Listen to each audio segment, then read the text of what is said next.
موت کو یاد رکھنا ایک روحانی عمل ہے۔ موت ایک ایسی حقیقت ہے جس کا سامنا ہر ایک انسان کو کرنا ہے، لیکن کیا موت آنے سے پہلے کچھ نشانیاں ظاہر ہوتی ہیں؟ بعض جدید سائنسی تجربات میں کہا جاتا ہے کہ موت سے قبل مخصوص نشانیاں ظاہر ہوتی ہیں۔ اس ویڈیو میں موت سے پہلے کی نشانیوں کے بارے میں تفصیلی بیان کیا جا رہا ہے، اور وہ مخصوص نشانیاں کون سی ہیں۔ آئیے جانتے ہیں ان نشانیوں کے بارے میں ویڈیو کو مکمل دیکھ کر۔ بسم اللہ الرحمن الرحیم۔ السلام علیکم ورحمۃ اللہ۔ پیارے اسلامی بھائیوں، جس نے زندگی کا لطف اٹھایا اسے موت کا بھی مزہ چکھنا ہے۔ جو یہاں آیا ہے اسے ایک دن یہاں سے رخصت بھی ہونا ہے، اور جس نے اس دنیا کی رنگینیوں کو دیکھا ہے اسے موت کا منظر بھی دیکھنا ہے۔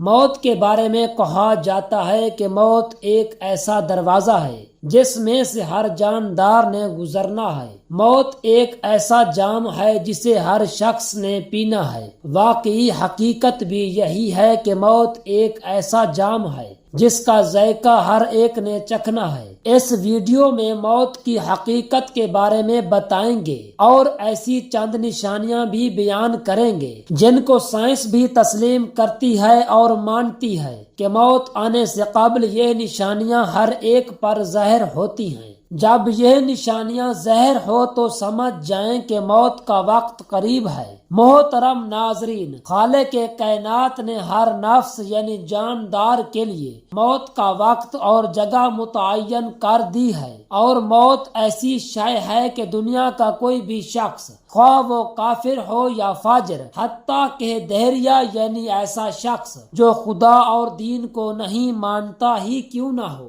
موت کو یقینی مانتا ہے۔ اگر کوئی موت پر شک و شبہ بھی کرے تو اسے بے وقوفوں کی فہرست میں شمار کیا جاتا ہے، کیونکہ بڑی بڑی طاقتیں اور مشرق سے مغرب تک قائم ساری حکومتیں موت کے سامنے عاجز و بے بس ہو جاتی ہیں۔ موت بندوں کو ہلاک کرنے والی، بچوں کو یتیم کرنے والی، عورتوں کو بیوہ کرنے والی، دنیاوی اور ظاہری سہاروں کو ختم کرنے والی، دلوں کو تھرانے والی، آنکھوں کو رلانے والی، بستیوں کو اجاڑنے والی، جماعتوں کو منتشر کرنے والی، اور دنیاوی لذتوں کو ختم کرنے والی، امیدوں پر پانی پھیرنے والی، ظالموں کو جہنم کی وادیوں میں دھکیلنے والی، اور متقیوں کو جنت کے بالا خانوں تک پہنچانے والی شے ہے۔ موت نہ چھوٹوں پر شفقت کرتی ہے، نہ بڑوں کی تعظیم کرتی ہے، نہ دنیاوی چودھریوں سے ڈرتی ہے، نہ بادشاہوں سے ان کے دربار میں حاضری کی اجازت لیتی ہے۔ جب بھی حکم خداوندی ہوتا ہے تو تمام دنیاوی رکاوٹوں کو چیرتی اور پھاڑتی ہوئی مطلوب کو حاصل کر لیتی ہے۔ موت نہ نیک صالح لوگوں پر رحم کھاتی ہے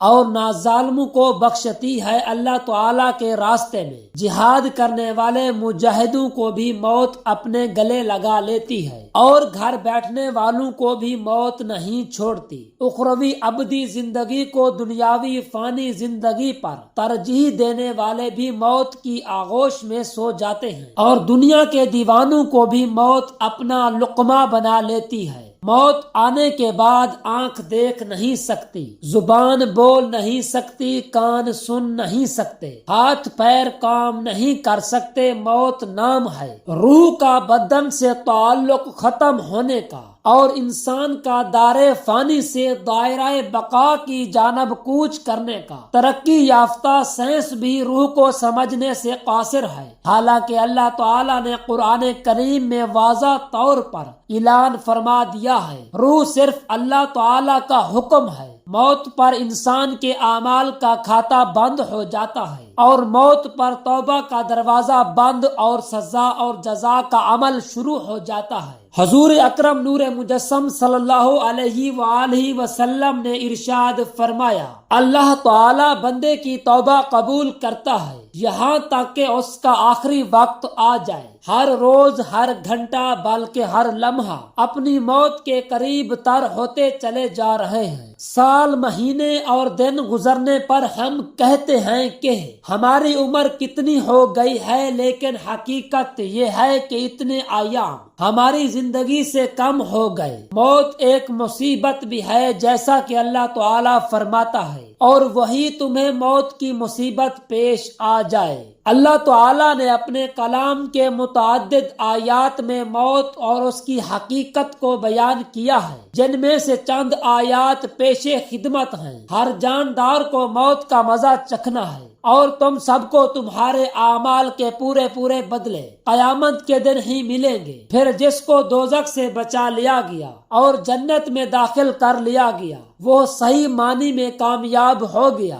اور دنیاوی زندگی تو جنت کے مقابلے میں دھوکے کے سامان کے سوا کچھ بھی نہیں ہے۔ اس آیت میں اللہ تعالیٰ نے انسانوں کی کامیابی کا معیار ذکر کیا ہے، اور وہ یہ ہے کہ اس حال میں ہماری موت آئے کہ ہمارے لیے جہنم سے چھٹکارے اور حصول جنت کا فیصلہ ہو چکا ہو۔ اس زمین میں جو کچھ بھی ہے فنا ہونے والا ہے، اور صرف تمہارے پروردگار کی فضل والی، جلال والی اور فضل والی اور فضل و کرم والی ذات باقی رہے گی۔ ہر چیز فنا ہونے والی ہے سوائے اللہ تعالیٰ کی ذات کے۔ حکومت اسی کی ہے اور اسی کی طرف لوٹ کر جانا ہے۔ محترم اور معزز ناظرین، اب آتے ہیں موت کی چند نشانیوں کی جانب۔ جب موت کا آخری وقت ہوتا ہے تو یہ 3 نشانیاں ہر ایک شخص پر ظاہر ہوتی ہیں۔ پہلی نشانی یہ ہے کہ جسم کا وقت جب ختم ہونے والا ہوتا ہے تو آنکھوں میں آنسو چمکتے ہیں اور جسم کا درجہ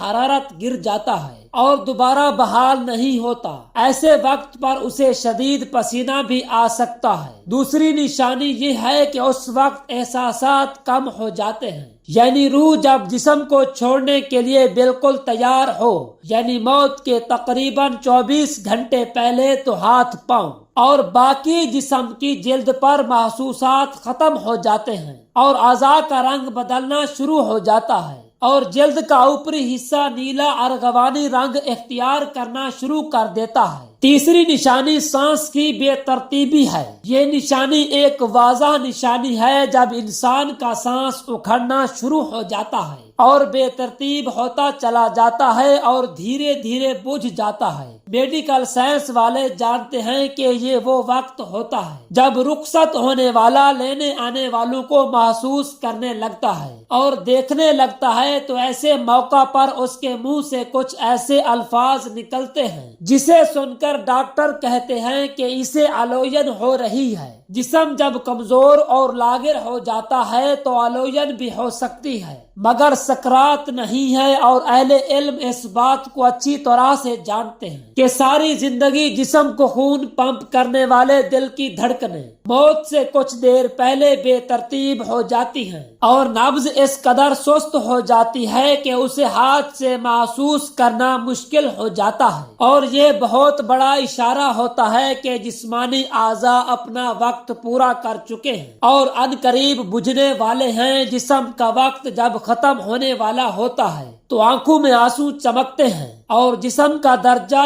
حرارت گر جاتا ہے اور دوبارہ بحال نہیں ہوتا۔ ایسے موقع پر اسے شدید پسینہ بھی آ سکتا ہے۔ ایسے موقع پر کمزور دل افراد اپنے جذبات پر قابو نہیں رکھ پاتے، تو انہیں چاہیے کہ مریض کے پاس نہ رہیں اور اس کے پاس ہرگز مت روئیں، کیونکہ جسم کے سماعت کی حس پوری طرح سے کام کر رہی ہوتی ہے، اور محبت کرنے والے اہل خانہ کو تکلیف میں دیکھنا بھی ایک تکلیف ہے۔ اسی لیے رخصت ہونے والے جسم کی روح کو اس تکلیف میں مبتلا نہ کریں اور اپنے جذبات کو قابو میں رکھیں، اور ایسے موقع پر ختم ہونے والے جسم کو سخت ہاتھ مت لگائیں اور نرم ہاتھوں سے اس کے بالوں میں انگلیاں پھیریں اور بار بار اس کی جگہ تبدیل نہ کریں، اور جتنا ممکن ہو اس کے لیے سکون فراہم کریں۔ تاکہ اس پر یہ عمل آسان ہو سکے۔ کچھ لوگ ایسے وقت پر مریض کو کلمہ پڑھنے پر مجبور کرتے ہیں۔ اگر مریض مسلمان ہے تو ہرگز ایسا مت کریں، اور مریض کو مجبور کرنے کی بجائے آہستہ آواز میں اس کے قریب یہ کلمات ادا کر دیں تاکہ وہ سن سکیں، کیونکہ اس کی سماعت کی حس کام کر رہی ہوتی ہے۔ اور یاد رکھیں کہ بطور مسلمان وہ یہ کلمات اپنی زندگی میں ادا کر چکا ہے، اسی لیے اس موقع پر اگر وہ اپنی زبان کی کمزوری کی وجہ سے یہ کلمات ادا نہ کر سکے تو کوئی بات نہیں، اور ہرگز اسے گناہگار شمار مت کریں۔ اللہ تعالیٰ نے اس کی زبان سے یہ کلمات اس کی زندگی میں سن رکھے ہوتے ہیں، اور وہ بڑا ہی غفور الرحیم ہے۔ اللہ رب العزت سے دعا ہے کہ ہمیں موت سے پہلے موت کی تیاری کرنے کی طاقت اور توفیق عطا فرمائے۔ اللہ تعالیٰ سے دعا ہے کہ ہمیں یہ توفیق دے کہ ہم اپنی زندگی کو اس طرح گزاریں کہ جب موت آئے تو ہم اللہ تعالیٰ کے سامنے سرخرو ہو سکیں اور موت سے پہلے اس کی تیاری کر سکیں۔ آمین ثم آمین۔